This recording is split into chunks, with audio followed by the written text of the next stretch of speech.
200 years ago, this idea of liberty wasn't unified. It was sort of chopped into pieces. Some people, to a degree, defended economic liberty, but others said, oh no, economic liberty doesn't work. There's always going to be poverty, and we have to redistribute wealth. We have to regulate. We have to manipulate the monetary system. We have to plan the economy and all these things, and the evidence is in now that that doesn't work. So they don't like economic liberty. But then there's another group that says, well, we like economic liberty, but you know, people, if you have the choice of doing anything you want with your own life, you might do some things that I don't like. Well, guess what? If you want to live, as I do, and I'm sure you do, live in a free society, one thing you have to accept is tolerance on how other people spend their money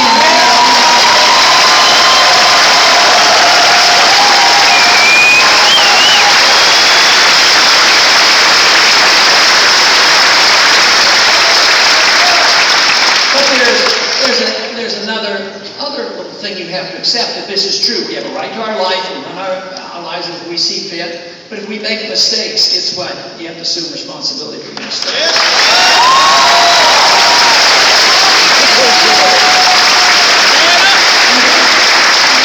The main reason why it doesn't work to turn these responsibilities over to the government is the government are politicians and bureaucrats. Now, the first thing is they don't know what's best for you. They think they do, but they don't know what's best for you. This would be equivalent to having a state religion. Religion is pretty important. For most people in this country, religion is important, and our spiritual life is important. But we never for a minute assume that, oh, government, you know, they know what's best for us, so they should tell us what we should do with our spiritual life and our religious values. We don't accept that.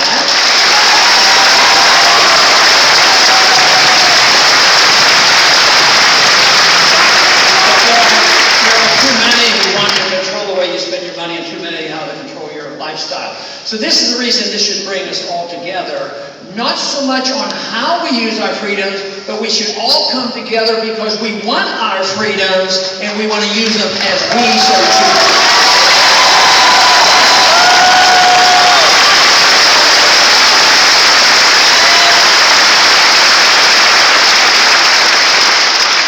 Government obviously represents intrusion into our personal lives, and that is something that is becoming a very, very serious crisis in this country today. When you look at what's happening, it's been bad, it's been gradual over the many years because the financial privacy has been invaded a long time ago. Essentially, you don't have much privacy left, if any at all. And but you know, if you get to the point where you feel like, well, what can we do about it? Well, think about what we all have done, because I'm sure many of you participated in Stop Online Privacy Act. That could stop.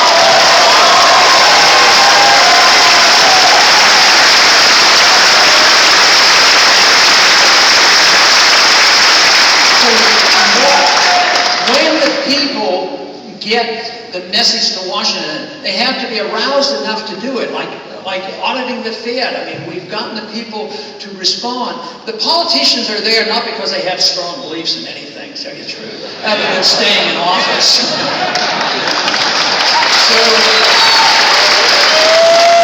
what they need to know is what you want from them in order for them to stay in office. If not, they need to leave that office.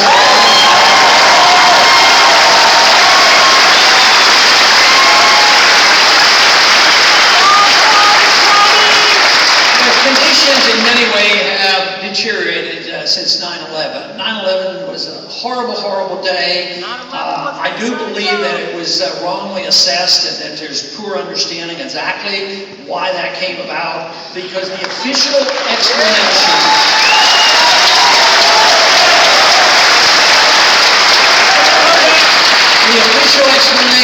is that foreigners came here because they were religious radicals, and they attacked us because we were free and prosperous. I don't buy that. But since since 9/11, it was used as an opportunity. Matter of fact, before 9/11, it was written by many neoconservatives that when the opportunity presents itself, you never let an opportunity pass to promote what they believe in. Believe me, what they did, what was the first thing they did? Immediately afterwards, it was invading a country that had nothing to do with it, invading Iraq.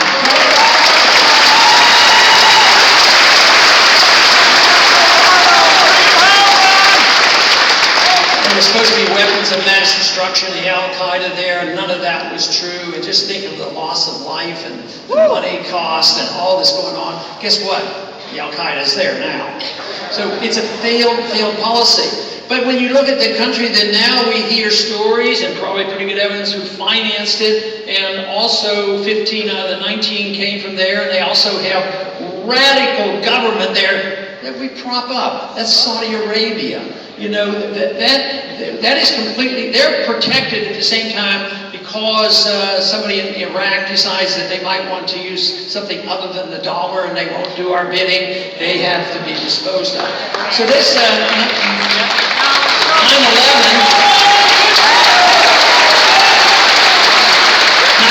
was just used as the excuse. The other thing that happened after that, within days, there was a bill brought back up because it had been floating around, and that was called, it was misnamed, of course, it was called the Patriot Act.